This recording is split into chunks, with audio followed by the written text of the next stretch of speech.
How's about a random Tuesday live? Not scheduled, just popping in. Hair's a mess and all. Y'all are getting the full, just chaos. We'll see if anybody pops on. To be honest with you guys, I'm just a little bored. Just a little bored this evening. We ate at my mother-in-law's and we came home. So just awkwardly bored around the house, and so I thought, why don't I just talk to my people? So we'll see if anybody pops in here. See if anybody pops in. How are you doing, Ark? We ordered, my mother-in-law ordered some seeds, and so me and her are planning to go ahead and start our seeds the second week of March. Our last frost date, let me see, is March 19th, according to this. Or not March 19th. Why did I say that?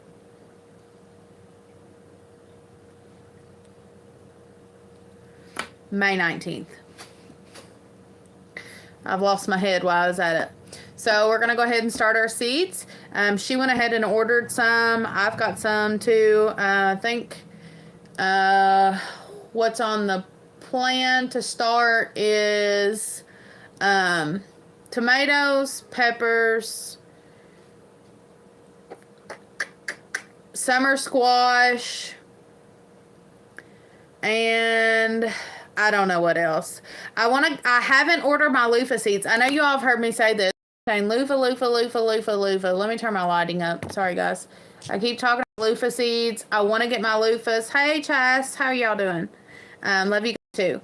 I want to get my loofah seeds. I have yet to order my loofah seeds. And so, I want to get my loofah seeds ordered. I'm kind of nervous. I watched videos on them today. Thank goodness for YouTube, because YouTube has got infinite amount of information out there for whatever you need. And so I'm curious about loofahs. I want to start loofahs. That's good, Chas. I want to start loofahs, but from what I understand, we are zone 6. I can't remember if we're A or B. There's 2 levels of zone 6. I can't remember what one we are, but that's like the end of loofahs. Like, they can't handle any cooler temps than 6, zone 6. And so I want to go ahead and get them started. I almost feel like it might be too late in March. So we'll just have to see. I talked to my mother-in-law, though, and we're trying to figure out where we want to put the loofah seeds. Come here. Hey, put that. We want to figure out, or I'm worried. I don't want to put them in the garden, because from what I understand is they will take over the garden. And they need a trellis to climb up on. And so what I'm thinking about doing is growing the plant, starting them from seed, not in the ground, but obviously putting the plant out there, and then putting them in the old goat yard, and seeing how they do there. That way they can grow up the fence without taking over the garden. We don't want something to take over the garden, especially since we already have vining things that are going in the garden. Cucumbers. I don't know if I named cucumbers of what we're going to start for seeds, but we're going to have cucumbers in the garden, and we're going to have pole beans. And so we're already going to have stuff up on trellises, and probably, like watermelon and cantaloupe and stuff like that. And that's all vining things. And we don't want them to, just like completely take over the garden, and not be able to do any of that. And from what I understand, they're kind of finicky. Loofahs are kind of finicky, so we'll just have to see. I watched some videos on how to process loofahs today, and I'm trying to just listen. Hey, quit it, y'all. This dog is spoiled. Go lay down. Hey, go lay down. No, go lay down. He also chooses when he listens. But I also want to, he's made me lose my train of thought. But I definitely want to grow those loofahs. I'm just kind of nervous about them. I'm kind of nervous about getting them started too late, and I'm also the way they talk is like you start the loofah and then your males will pop up, but then like the females take a while to pop up, and you almost think that they're not going to make it, but they will, and they need a lot of sun. From my understanding, is they need to be right out in the sun. I also got some seed packets for some wildflowers, and I want to grow some wildflowers this year along with my mother-in-law. She got some seed packets that have different flowers in them as well. So we want to bring the pollinators in, and we want to have all kinds of beautiful flowers. I've got it in my mind that I will hopefully make some bouquets for resale. And see, that's the thing that got me thinking. I did a video about ways to earn money on the homestead, and we are a one-income family. We don't survive solely off of what we make off the homestead, but we have to make the homestead work. It would be nice if we could survive solely on what we make off the homestead, but been making trellises growing pole beans, cucumbers, and butternut and cushaw on them. That is something I've never had. I don't believe I've ever had. Oh, maybe I have. Forgive me. I might be lying to you there. But if I've had cushaw, I've only had it one time. We had some volunteer butternut squash that came up a few years back, and we still have butternut squash. Or we did up until this winter. And I've still got some in the freezer. Cushaw pie.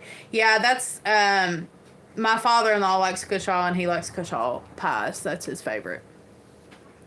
But if you're going to have a homestead, you're going to have to figure out a way to have revenue, ways to make money off the homestead, for the amount of effort you put in, and to pay you for the effort you put in, and to pay you for the money that you are putting out. Although growing a garden is not that expensive, you can get seeds pretty cheaply.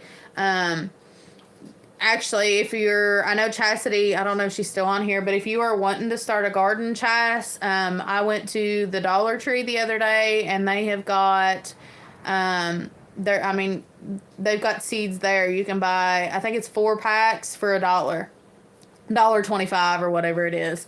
But you can buy seeds pretty cheaply. Also, you can go to a greenhouse. Our local greenhouse has tomato plants that you can buy for like 75 cents. That's not a high price.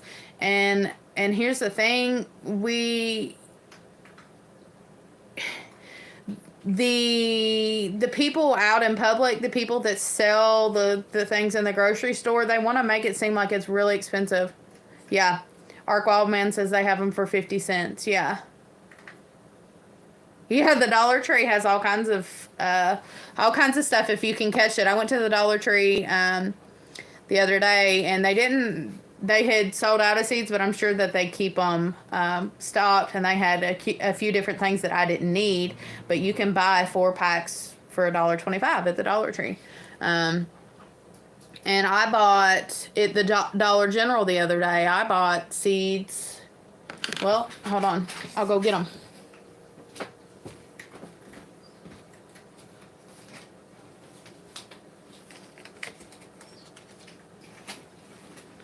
I bought burpee seeds the other day, heirloom burpee seeds, for, I don't know, they were like $1 a piece. So, you can have a garden for cheap. And like we were talking about on the live that I had with Harmon Homestead the other day, there was a commercial out talking about, in the commercial, they were wanting you to buy the potatoes from the store, and this girl said, they were sitting down eating a supper. I've never seen the commercial, but she was telling me about it, and kind of went like this, that she had made a dish out of these potatoes that she had grown out of the garden, maybe mashed potatoes or something, and they went to eat them, and she said, yeah, they come out of the garden. I grew those, and they spit it back out, like they put their spoons down. The world wants to make you think that's expensive to have a garden, The government wants you to make it wants you to think it's expensive to have a garden, which when you think about it, back in wartime, you had like the victory garden. Like the government was encouraging you to grow your own food and to have your own garden. And now they're discouraging you from growing your own food and having your own garden. And it's like, wow, mind blowing, because it's simple. It's a simple thing to grow your own food, and you can grow food anywhere. You can grow food anywhere. You just need just a window sill, just sunlight, and you can grow food and water.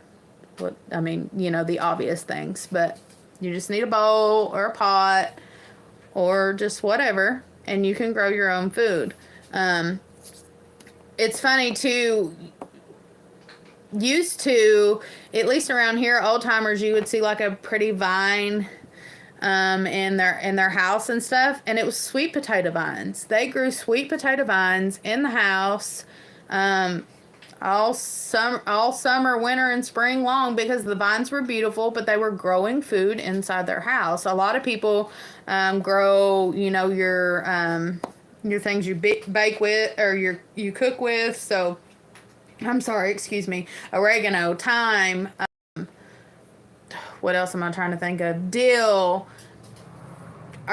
simple herbs that you can grow inside the house. You can grow garlic in the house. You can grow onions in the house. You just gotta have soil in a pot. Chastity's been in my house. I don't know if she's noticed any of my plants, but I've got a bunch of plants throughout my house. They're not food, but they're house plants. I've got an entire tree in my kitchen right now. And so it's simple to grow. It's simple to grow things inside the house, and you can grow food all year long.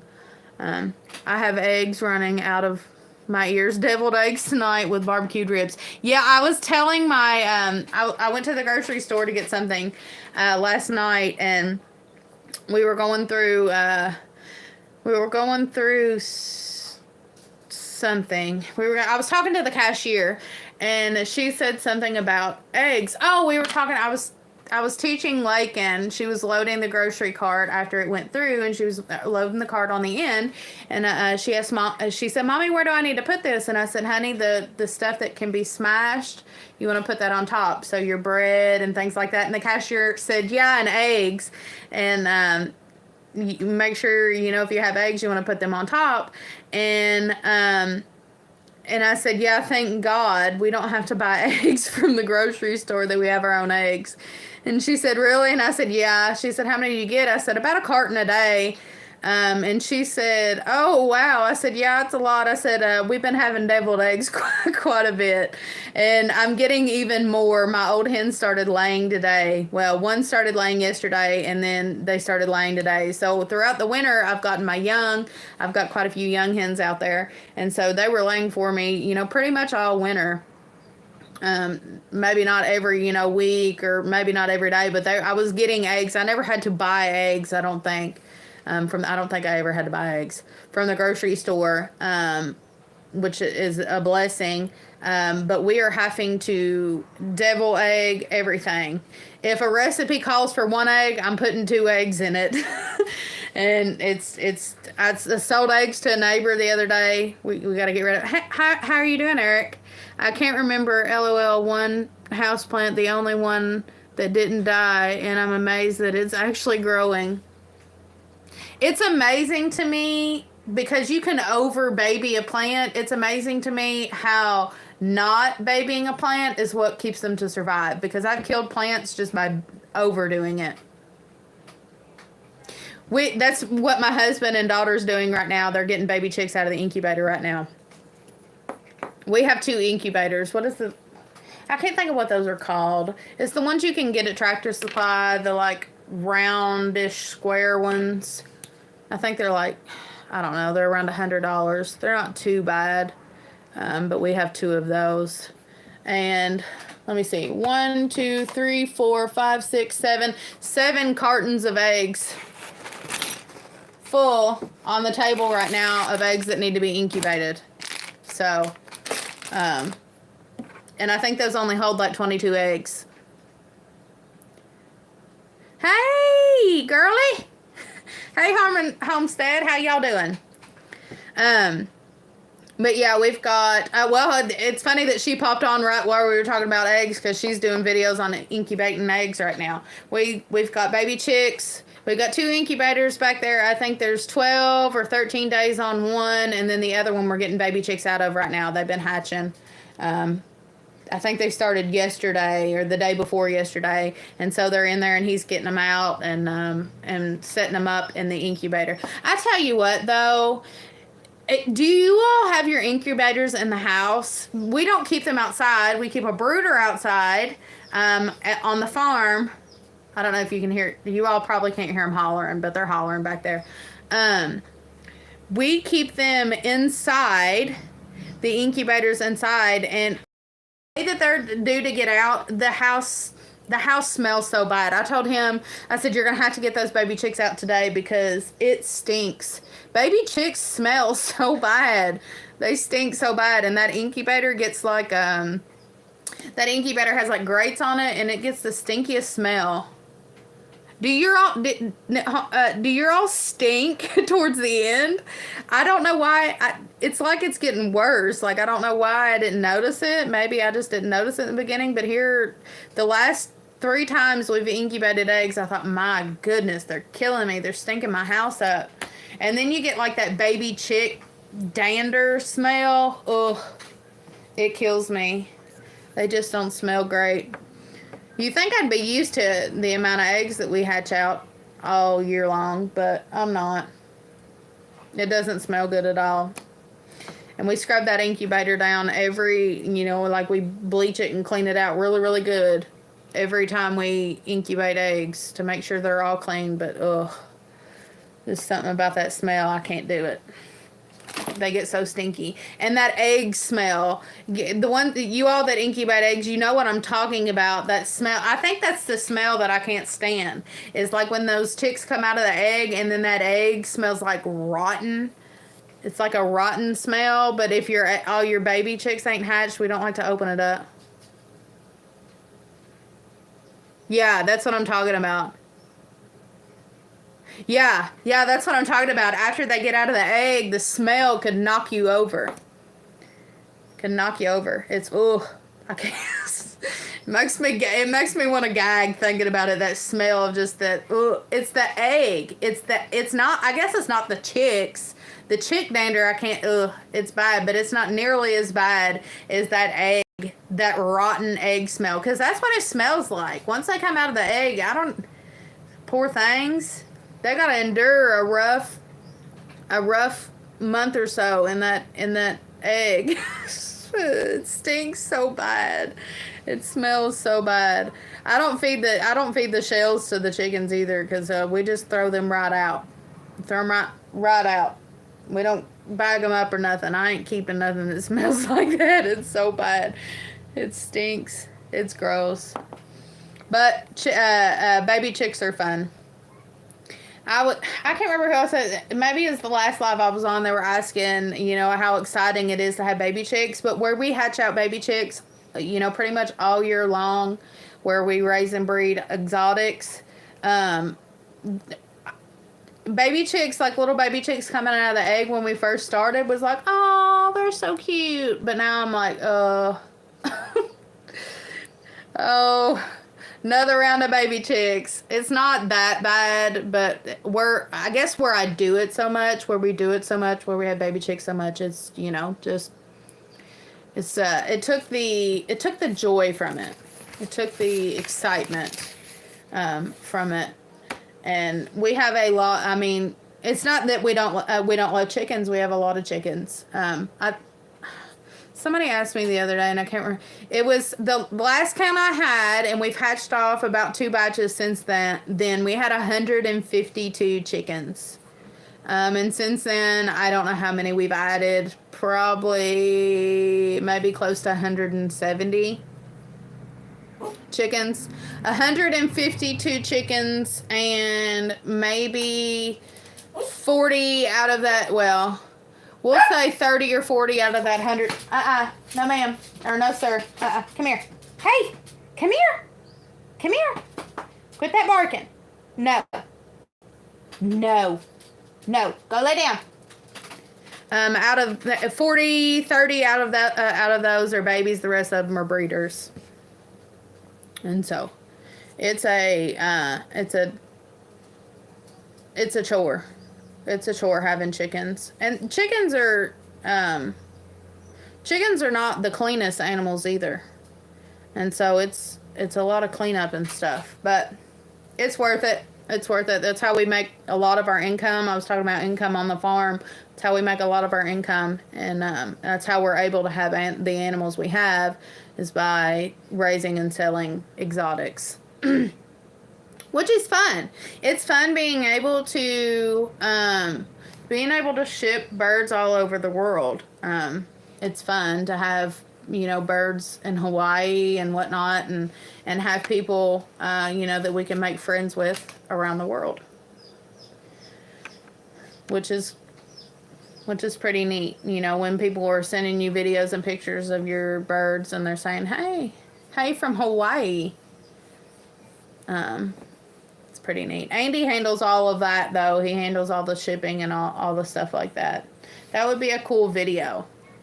If you all are interested, you all let me know of, how we ship and what we use to ship birds and how we ship them and what the cost of shipping is. I don't think people, for like larger fowl, it probably would surprise you, the cost of shipping. And the cost of shipping boxes. Shipping boxes for chickens is very high.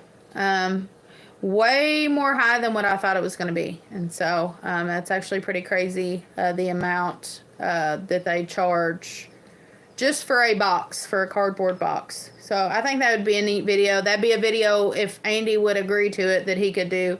As you all know, it's hard to get him on camera. He's camera shy, but it would be fun to have him talk about that. So I asked on the live, I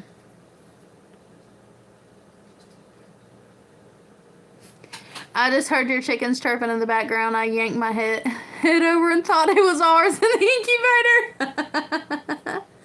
incubator. They're back there moving them and messing with them, and so they're chirping. You keep saying, has anybody seen all the commercials for the what do they call it, chick day or whatever at Tractor Supply, Chick Week, whatever they call it, and they keep showing the commercials? And then I've seen a lot of homesteaders been posting shorts about not being able to make it through the farm store without taking some chicks. Which is really, really funny, because it's very hard for me, guys. It is so hard for me.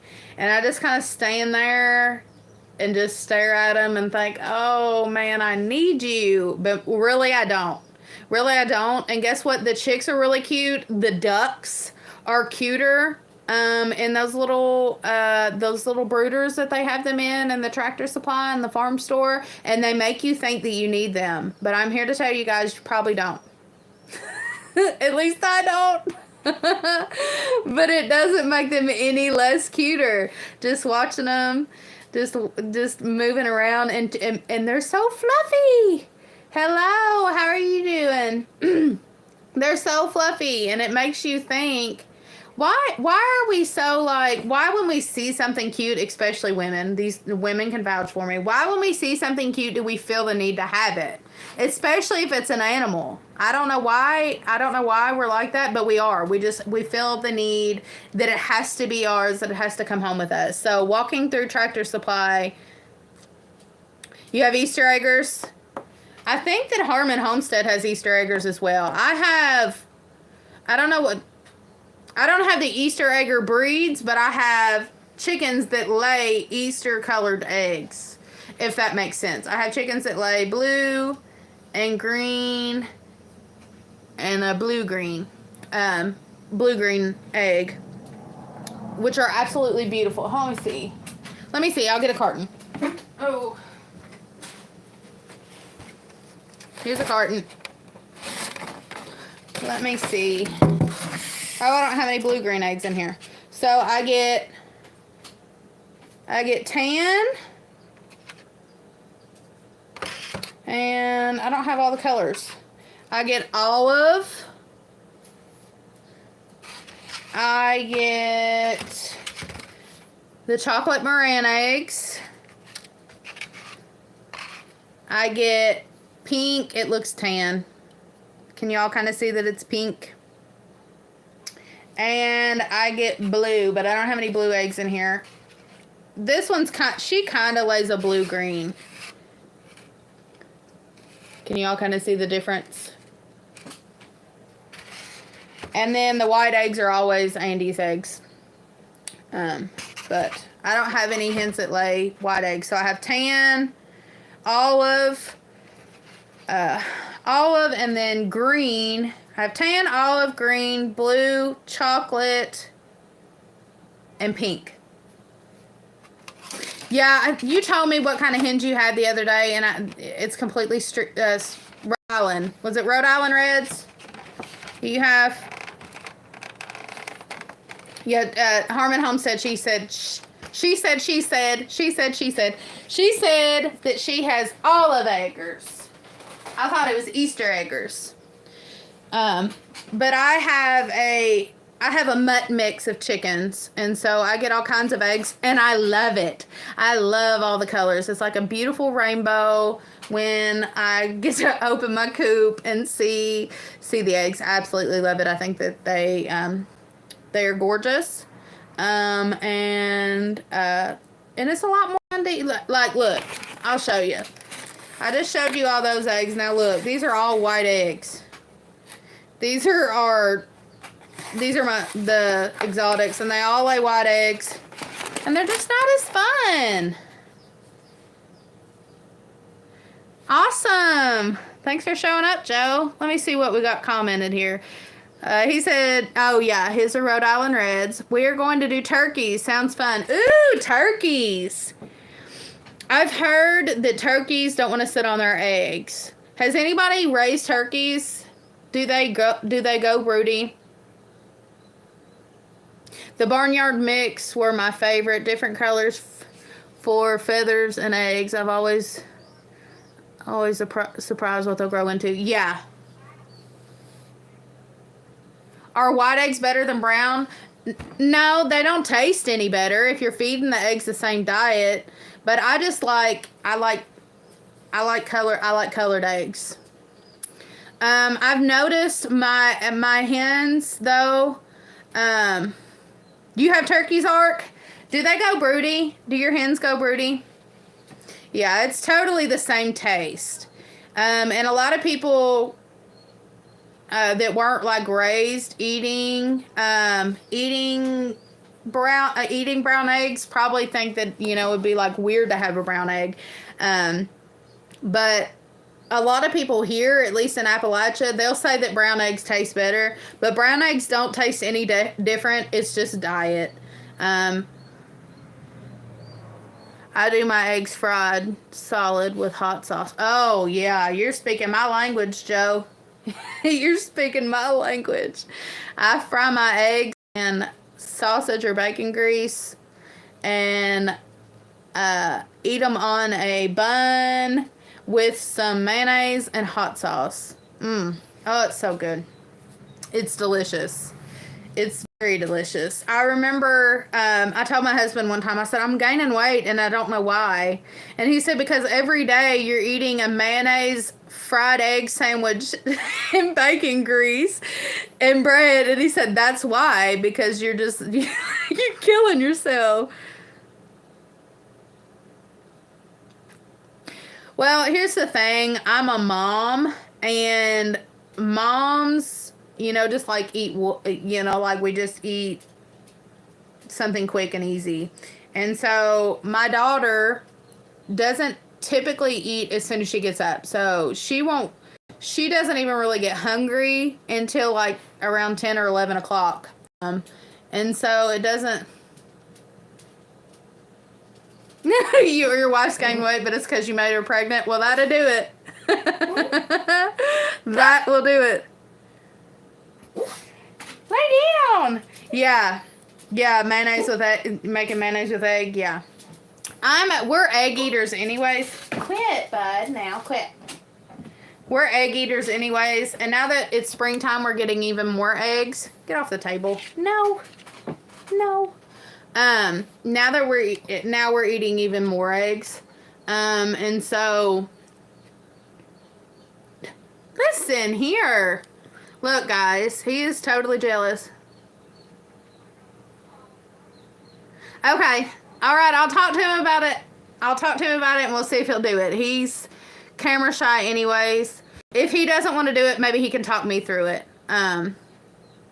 But there's different types of shipping boxes. I'll if he wants to do it, or if he can, talk me through it. I know some of it, but he primarily does the shipping and stuff and orders the things for the shipping. But if he wants to do it, that would be great. If not, I'll try to get the information and give you and make a video that has links and stuff of how much it is to ship the birds, what the shipping cost of the boxes are. There's different size boxes for different types of birds, things like that.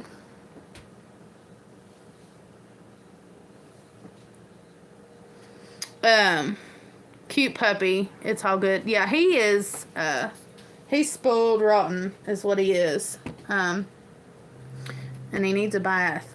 His beard's getting scraggly. Hi, bud.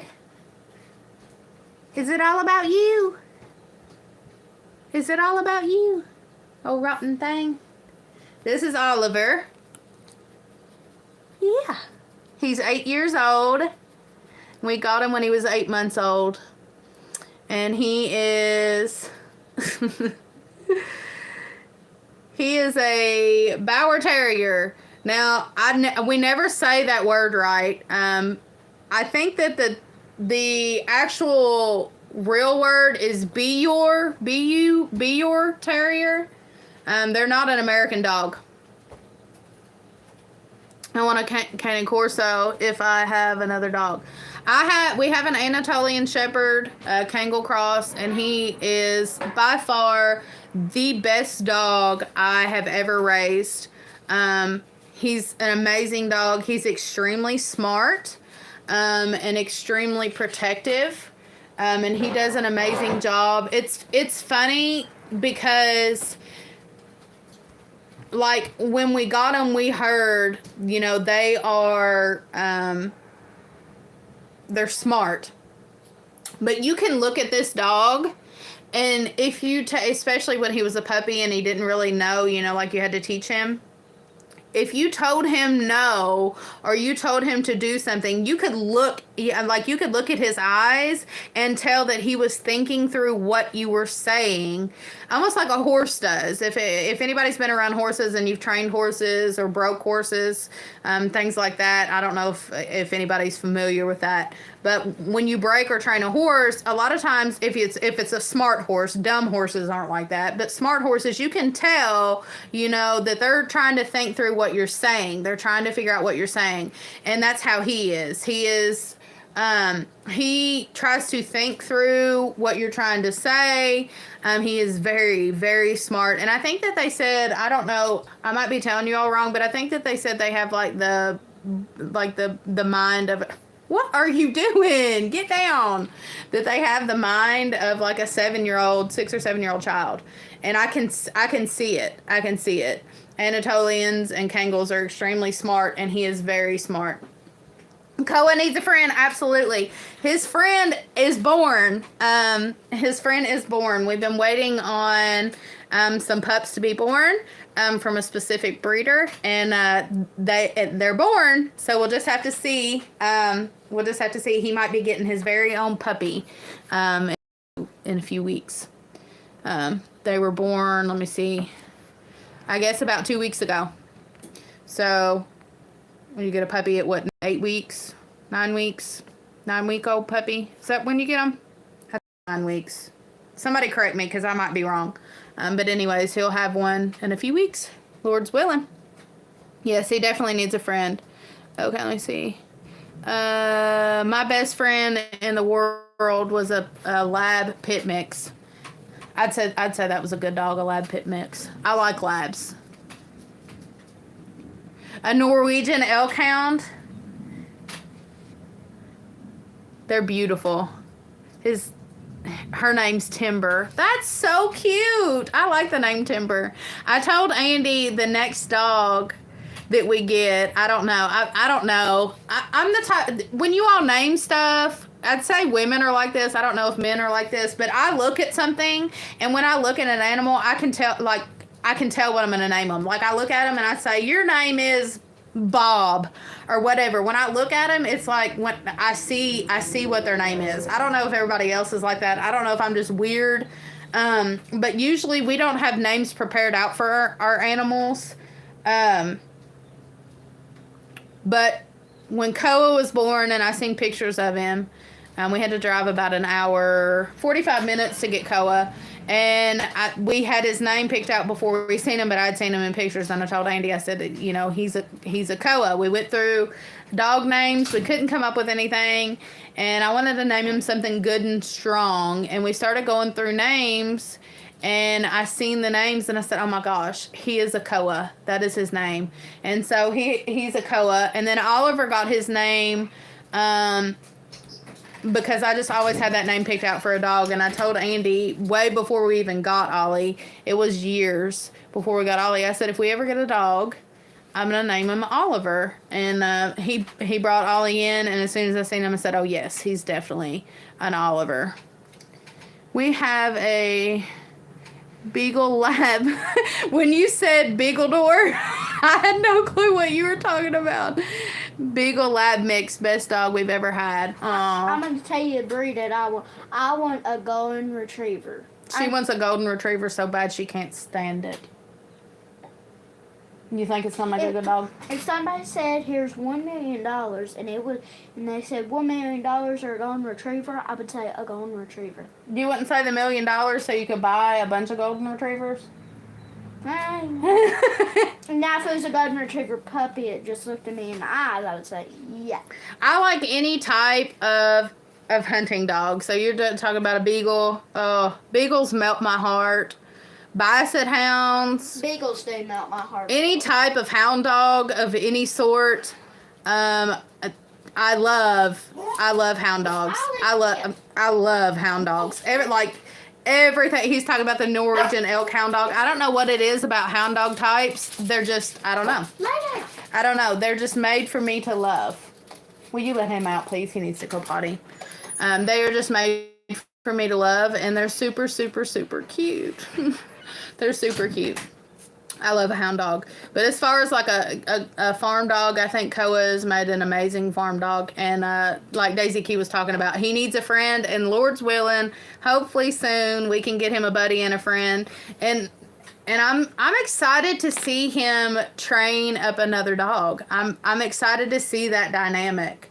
For those of you that, if any of you have like an actual like livestock guardian dog breed, and you bought another one, like a puppy, and then you had another dog, an older dog, train it. What was your experience? Because I'm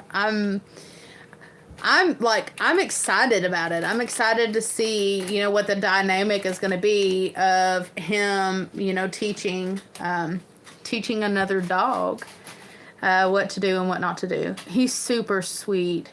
He's a really, really good dog, and I love his personality. The only thing about Koa, and it's his personality, it's just how he is.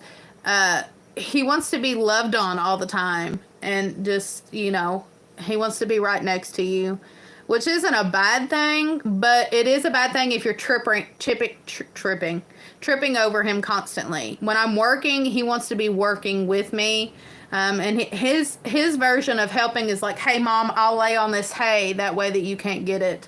That way you can't scoop it in the wheelbarrow. That is his version of helping. His version of helping is standing in your way 24/7. Yeah. He wants to be right next to you.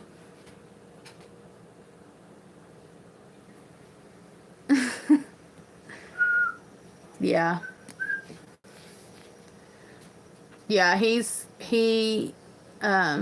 I think he's going to do wonderful, Daisy. I think he'll do wonderful. Um, he's always been a really, really good dog. We've never had any, any problems with him. And I think that comes down to, I did a video, comes down to who your breeder is. It comes down to the person knowing the breed. And it comes down to good bloodlines. And I'm all for like having, I'm all for like going to the pound and getting your best friend, going to the pound and picking you out a dog and saving a dog from euthanasia. I'm all for that. I think that that's wonderful. But there's certain things, especially on the farm, that really, like a livestock guardian dog, that really just has to be what it's supposed to be. There's so many things that can go wrong with bad breeding. When it comes to a livestock guardian dog, there's so many things that could be bred into that dog, and that's why you need to. Never mind, Lakin's gonna get him. That's why you need to really.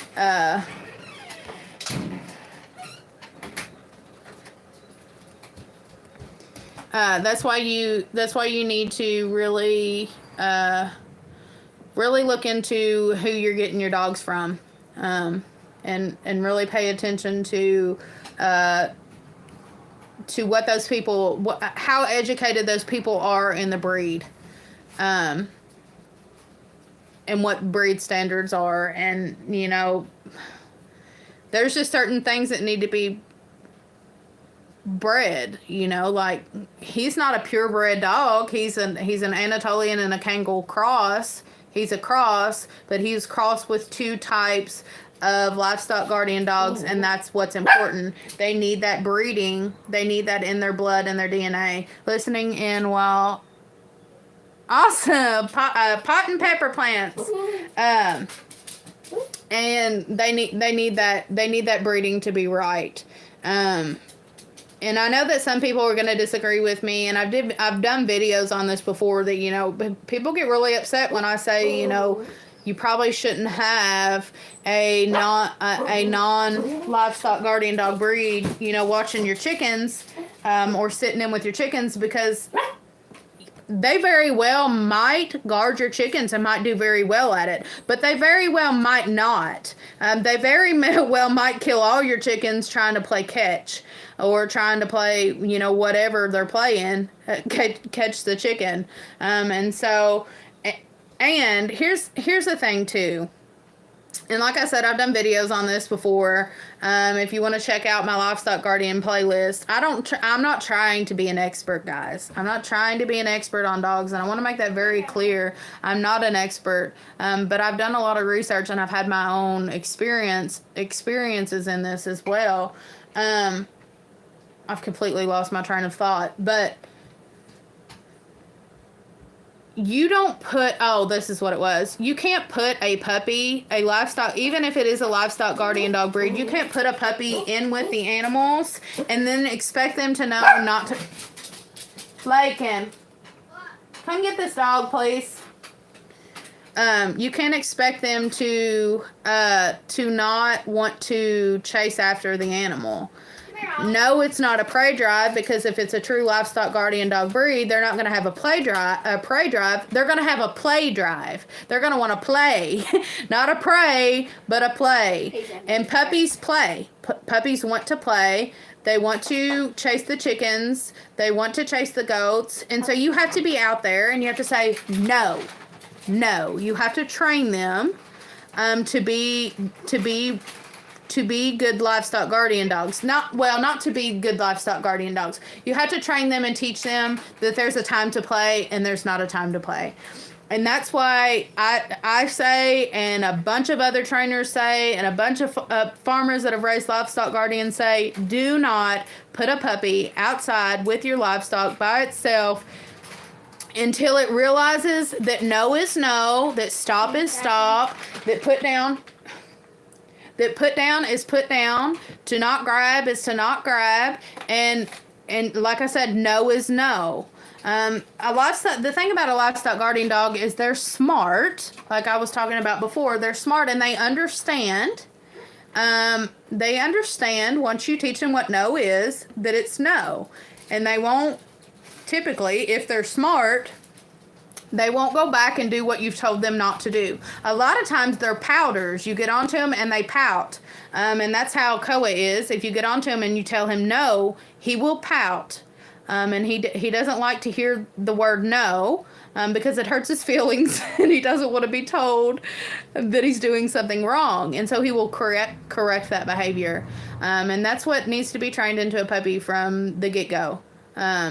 So that's why you don't put a puppy out with them, because they don't know what no means yet.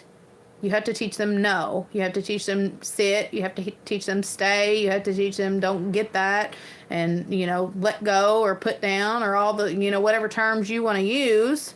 But they need to know what no means, and they need to know that you are in control and that they're the person that you're the pack leader, and they need to listen to you.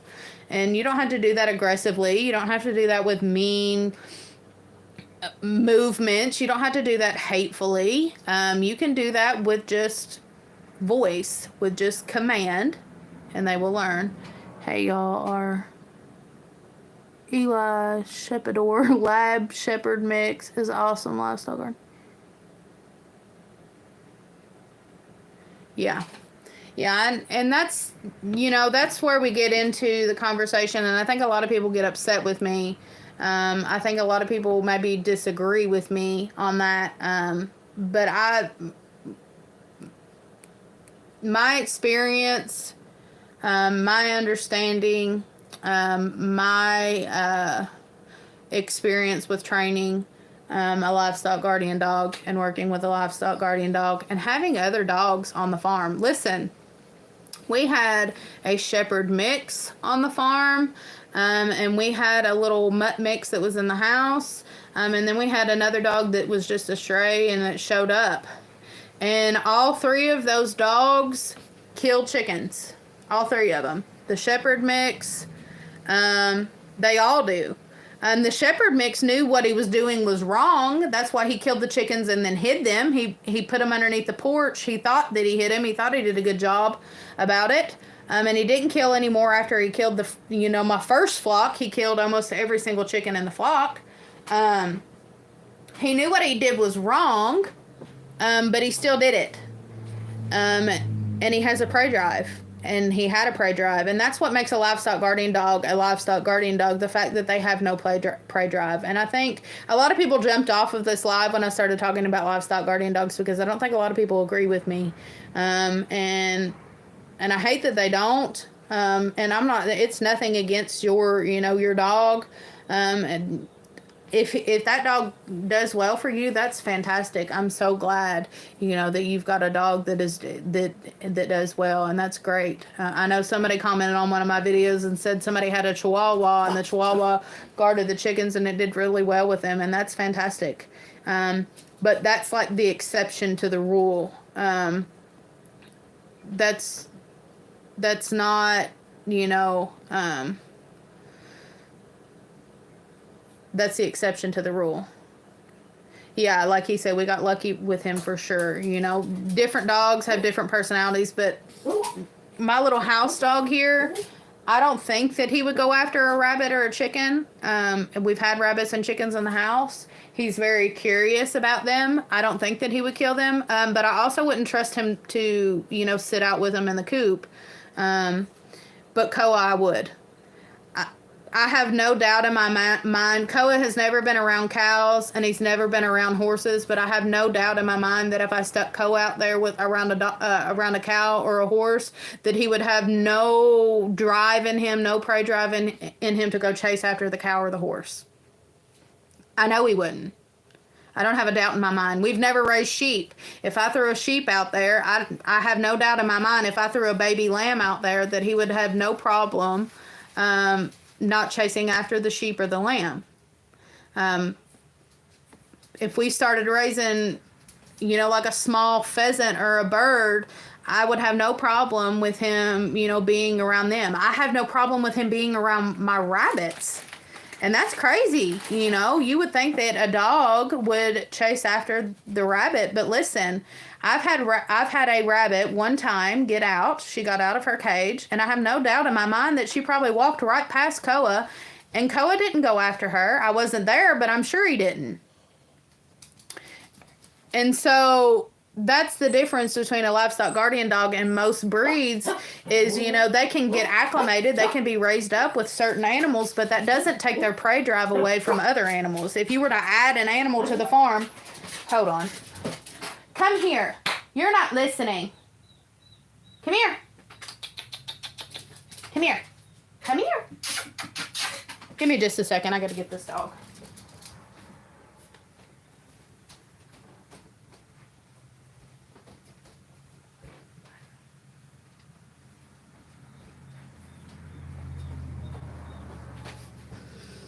All right. He had to go in timeout. He's not being a good boy. Ow. Okay.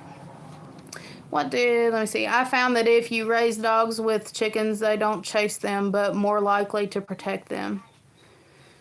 We got lucky with him. LL, when we got goats, Eli was okay with them, but man, he enjoyed chasing them for a couple days. Yeah.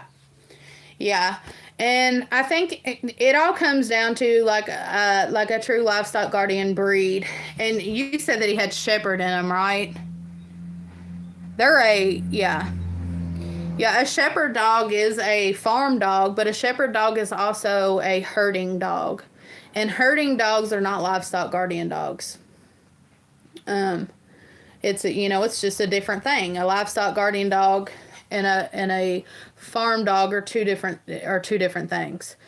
And I think that a lot of farm dogs are farm dogs are, for a reason. They do well around livestock. But there's different reasons why a livestock guardian dog is a livestock guardian dog. And it all comes down to breeding and DNA. And what that's based upon is a livestock guardian dog has zero. They have zero prey drive. They have no prey drive.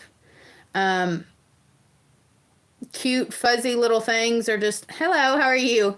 Cute, fuzzy little things are just not what's on their mind to chase after. They know the difference between a predator and a prey animal. And that's what makes a livestock guardian dog a livestock guardian dog. Here's another thing that I don't think a lot of people think of. In other countries especially that depend on livestock guardian dogs for their livelihood, to protect their livelihood. In places like, vast lands like Russia and Ukraine, which are where the Kangal and the Anatolian come from. They come from Ukraine. Or is it Ukraine? Maybe it's Ukraine. It's in that area. It's in that region. There is vast open land where these shepherds have their sheep and their goats, and it's hundreds of acres, with, mountain lions and bears and coyotes and wolves. And these dogs, these Kangals and Anatolians and these Great Pyrenees and the Mangalese or whatever breeds, those are the ones that are popping off on top of my head as livestock guardian dogs. They are guarding these thousands of sheep, hundreds of sheep, however many sheep or whatever they are. And those dogs know when to stay with the flock and when to be away from the flock. Specifically, a lot of those places have two different breeds of dogs. They have the Anatolian or the Kangal, and then they have the Great Pyrenees. And the thing about Great Pyrenees, a lot of people have a problem with, especially the reason why we didn't get Great Pyrenees is they wander. Well, why do Great Pyrenees wander? They wander to mark the perimeter of the area of where they're at and where they're, what they consider their territory, their perimeter. I think of them a lot as like a lion. If you've ever watched any like animal videos, the male lion goes out and he walks the perimeter and he does that chuffing noise. If you've ever, they'll chuff. And make a sound to let everybody know that this is their area and this is their territory, and they go around and mark that area. Anatolians and Kangals are different. In packs, for one, they stay with the herd. They stay with the flock. They stay with the shepherd. If you watch any videos of the Anatolian and the Kangal, and you have a shepherd there, they stay with the flock and with the shepherds. And here's why.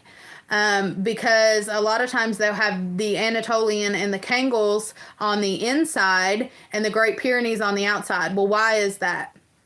Because if the flock is under attack, if you have multiple Anatolians or Kangals, or you have multiple dogs, you have Great Pyrenees, the Great Pyrenees are going to block the perimeter of the area. They're going to let the Anatolians or the Kangals know that something is coming in, that they know something is coming in. And a lot of times if you have, let's say, a flock and you have Anatolians and Kangals in it, and you've got multiple dogs, we'll say 5 dogs, 2 of the dogs will stay with the flock. They will not leave the flock. And the other dogs will go out to the perimeter where the predator is, where the problem is, and they will either investigate it or they will run them off.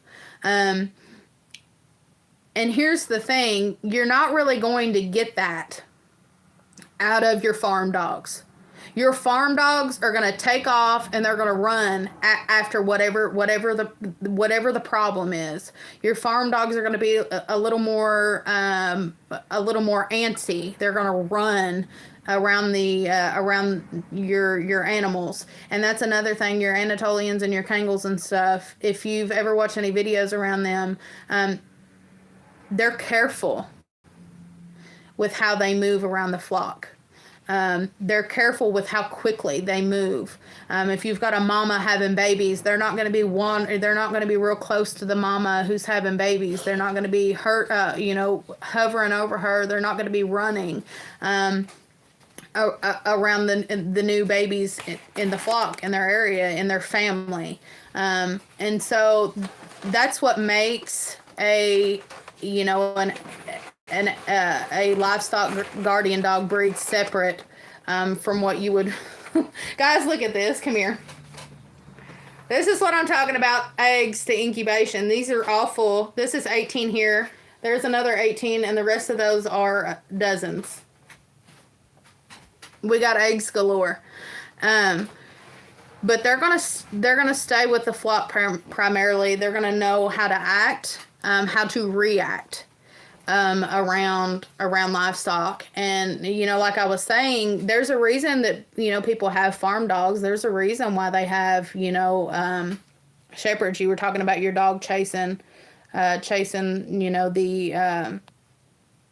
animals. If he has shepherd in him, that's innately in his DNA to want to chase. That's just what they do. That's just what they do. If you've got some type of cattle dog, they're going to want to chase and nip at the heels of animals. And that's something that livestock guardian dogs do not do. If they do that, they better be a puppy and you better teach them no. And if they are still doing it and they're an adult dog, get them off the farm, because that's going to cause you nothing but trouble. They're not going to be a good livestock guardian dog. Yeah, I seen where you said that, but I just wanted to be clear that it with dogs, with farm type dogs, with farm breed of dogs, it's more likely, very likely actually, that they are going to chase your animals no matter what. Now it is, some of it is based on personality. Like you said, he quit and he does really good on the farm, and that's fantastic. That's fantastic. But if you've got some type of purebred animal, if you've got some type of purebred cattle dog that parents came off a cattle farm, they could probably be trusted around your animals. But do you want them chasing your animals all day? Do you want them herding your animals all day? Do you want them running after babies? Do you want them running mamas with babies? And so really it comes down to DNA. Really it comes down to DNA. And if you are specifically looking for a dog on the farm, there's a separation. There's a separation, and that's why you see if you all have ever watched like the dog show on TV at Thanksgiving, that's why they have the working dogs, that's why they have the hound dogs. There's a separation in those dogs and what those dogs do. AKC themselves separate the breeds, and their tendency. And that's why it comes down to breeding. And like I said, I have nothing against a good farm dog. Farm dogs are amazing. But they have a different makeup, a different mindset, a different DNA from what your true livestock guardian dog breeds are. And like I said, that makes people upset when I say it. And I'm not coming against, I'm 100% not coming against anybody that says that their dog does wonderful around their chickens or wonderful around their livestock, that they don't have any problem with them. That's fantastic. I'm so glad.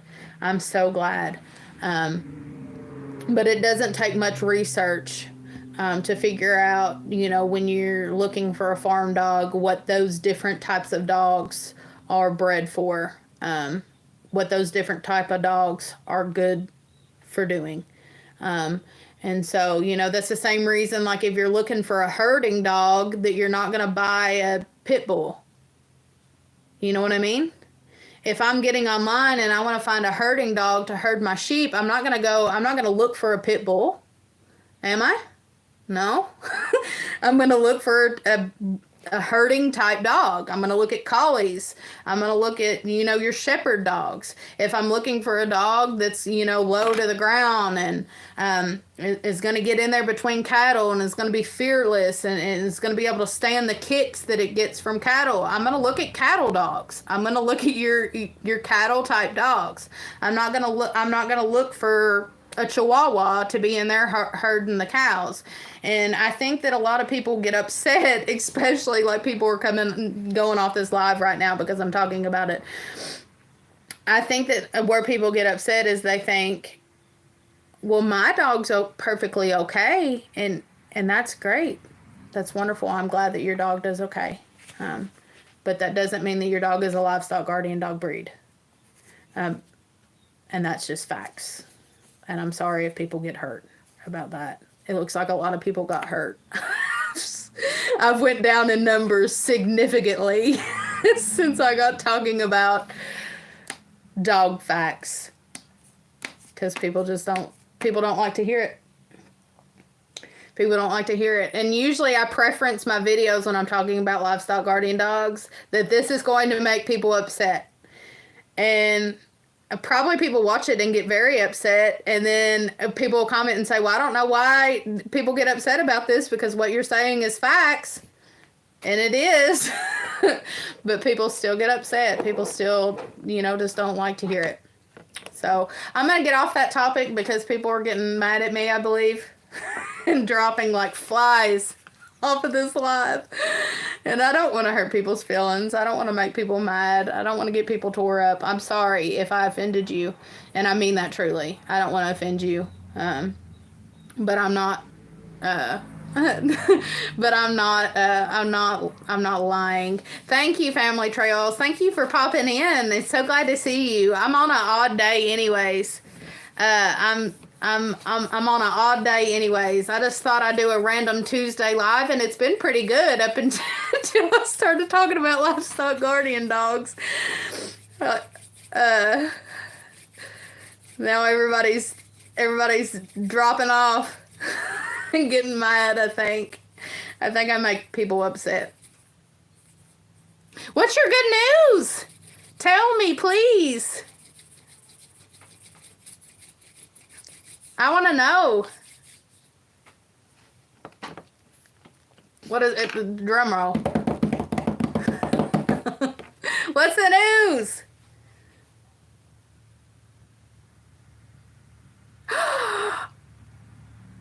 Congratulations! That's fantastic. Y'all go check out his channel. They've got an amazing channel. They're an amazing family channel. They do a lot of outdoor things. So if you are into the outdoor stuff, then they're the channel to watch. But he said we got picked up by a TV show to do 3 episodes of fishing. That's amazing. Oh my gosh, I'm so excited for you. That's awesome. That's amazing. That's amazing, Arlo. That's amazing. I'm proud. Awesome. That's so great. That's awesome. That's awesome. You'll have to let us know.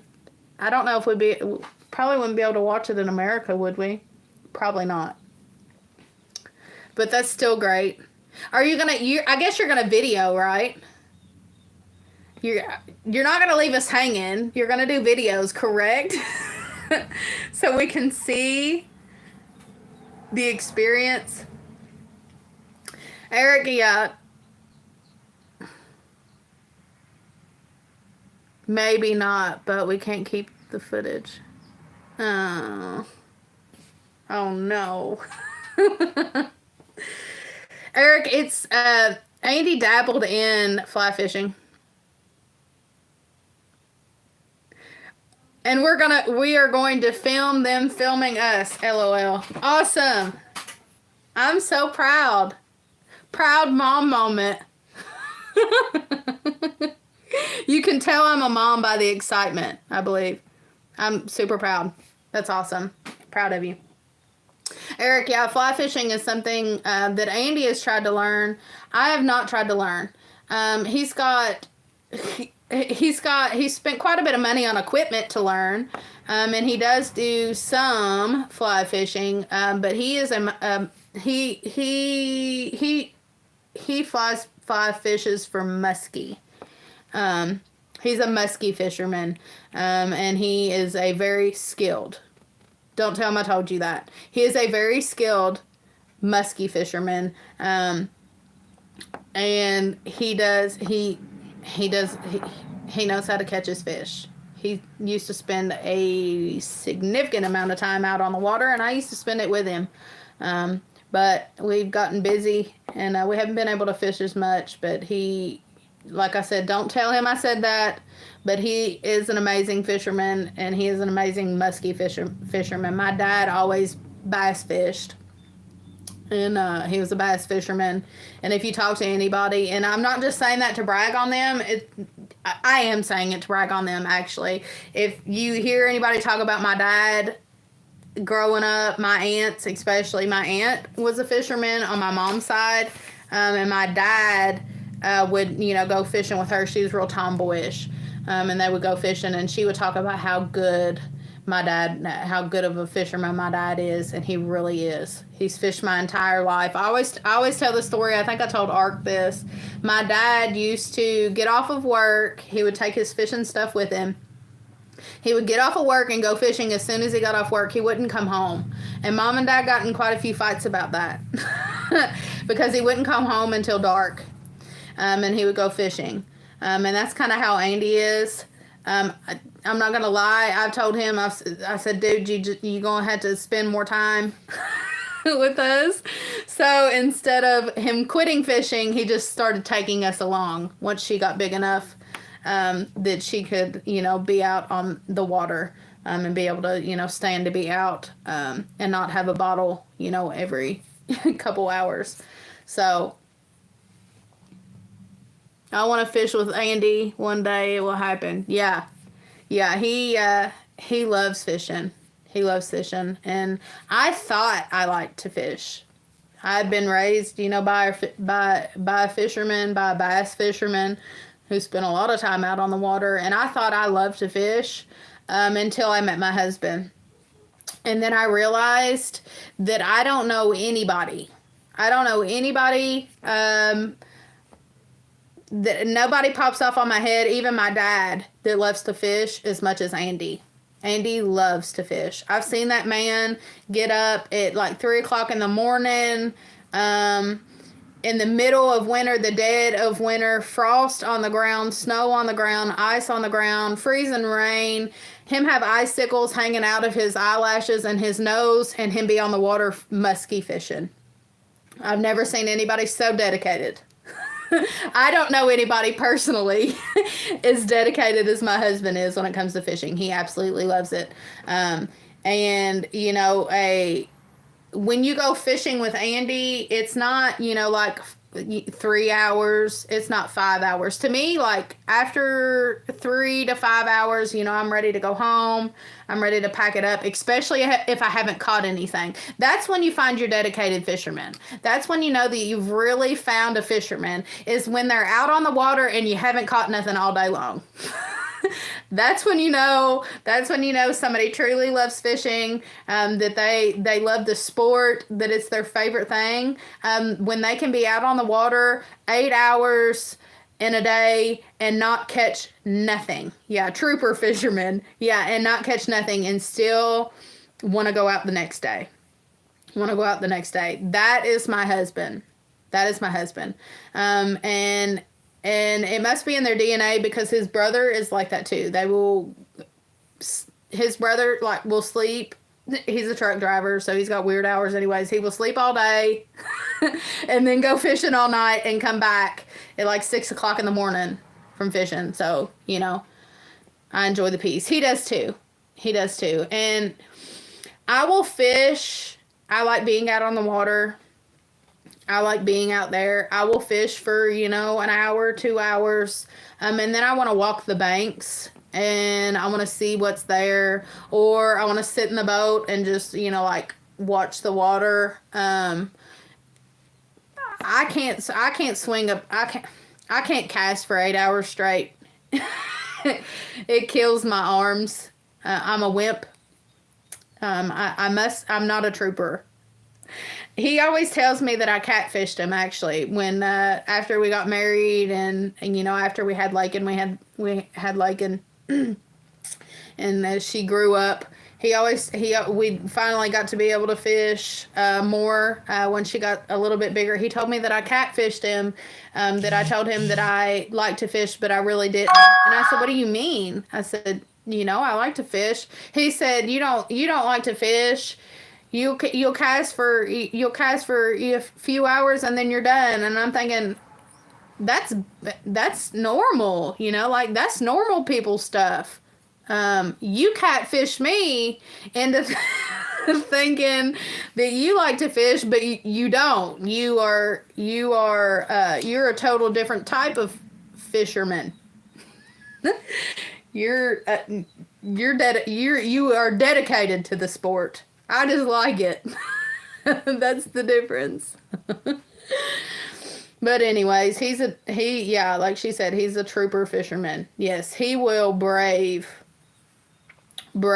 some of the harshest weather that we get in Kentucky, if you can even call it the harshest weather that we get. And he will go out there and he will fish. He will and love it. Love every second of it. Like, when he goes on those big long fishing trips without us, he don't come back and complain. No, he don't come back and complain. He comes back happy. happy. He is, he loves it. And I'm glad that he has something. I've said it in videos before that, you know, I'm glad that he has it. I've said it in videos that I'm glad that he has something that he loves. I'm glad that he has something that's relaxing for him. He works really hard. My husband works extremely hard. He's an extremely hardworking person. Don't tell him I said that. He works his hind end off. And if he wants to go fishing for 8 hours in a day, a few times, he doesn't do it as much as he used to. He used to do it every weekend. But if he wants to do that a couple times a year, then more power to him. I'm glad that he has that. Some people just don't get that. don't get their time to relax, and he really doesn't. He used to have a little more time than he did.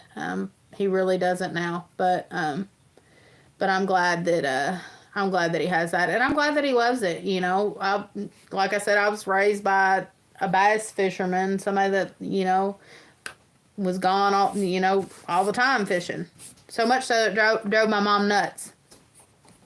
But if he wants to fish and do that, then, you know, I'm glad that he has it, and it's made him a really, really good fisherman. So, you know, if worst comes to worst and all we got is fish to eat, I know my man's got my back. He'll be able to catch me some fish. He'll be able to catch me the fish I like too. So that's one good thing about it. And another good thing about it is, you know, we've got fish in the freezer. So if I want fish, I can have it. This is the secret. Enjoy. Yeah. Yep. Yeah.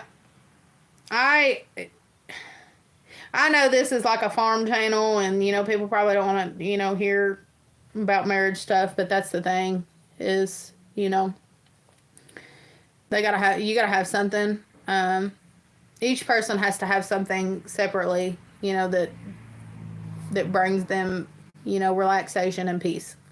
And we haven't been married for no long time, but we've been married for, how long have we been married? 9 years almost. And been together a decade or over. And if you knew me and him personally, you would know that we are polar opposites, and that we do things completely opposite, but somehow it works for us. And, you know, we might get on each other's nerves sometimes. Everybody's like that. I don't think that you can live under the roof of somebody for a decade and not have them aggravate you, but he truly is my best friend, and I want him to be happy, and he wants me to be happy. And, you know, we can be happy together, and we can be happy, you know, doing separate things that bring us happiness. And the fun thing about it is when those things cross over. Are you happy? He said, But yeah, we've been together for how long? Is it a decade? Over a decade? Can't count that far. He said he can't count that far. But we love each other. He just laughed. We love each other. Polar opposites here. Yeah, we are. We're polar opposites. But it works. Have you ever heard that everybody always used to say, opposites attract? They really do. They really do.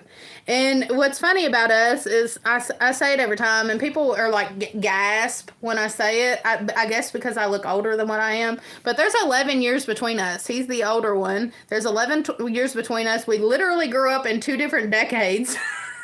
Like, he was born in an entire different decade than I was. Like, we're not even born in the same decade. We're raised completely different, do things completely different, and it works. We make it work. But one thing that both of us have that we've had since the very beginning is our love for animals, our love for growing food, the things that I put on this channel, the things that, you know, we homeschool, we homestead, we farm, we grow our food, we have animals, we do animal husbandry. All of those things are the things that we have in common. All of those things are the things that we love, that we work together and do. And I think I know that those things have made our marriage stronger, by working together and doing those things together. And I know a lot of people don't have the blessing of being able to have somebody to support those, support each other. But I thank God for the support that I have. I thank God for the husband that I have that's willing to work all day, so that I can stay home to homeschool our child, so that I can stay home to raise a garden and preserve the garden, so I can stay home and have the animals that we have, so that I can stay home and do the things that I do, and so that when he gets off work, even more so, that what makes him amazing is that he wants to help me in those things. He wants to help me do those things. And, you know, that's a dime a dozen right there.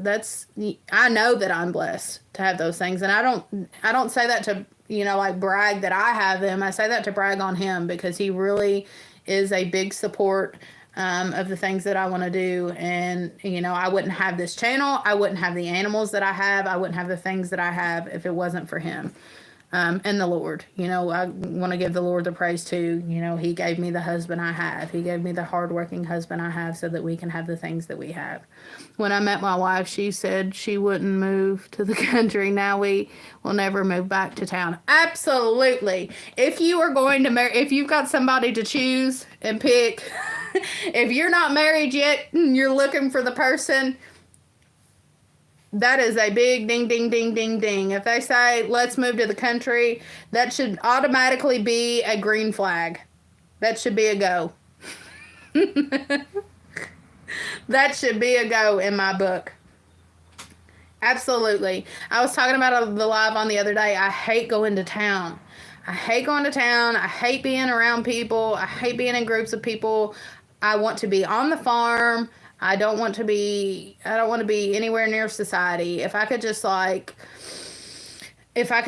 stay out of society as much as possible, that would be best. And I try not to go into society very much. I think I go about once a month to buy things at the grocery store we might need, or the store that we might need if I need something specific. It's very rare. Thank you. I appreciate it. It is doing well. It is doing well, and it's not me. It's you guys. It wouldn't be doing as well as it was if it wasn't for the support that I have, especially, you know, the support that I've had from the very beginning. You heading off here, Daisy Q? I don't know what time it is. What time is it? Oh, 8:30.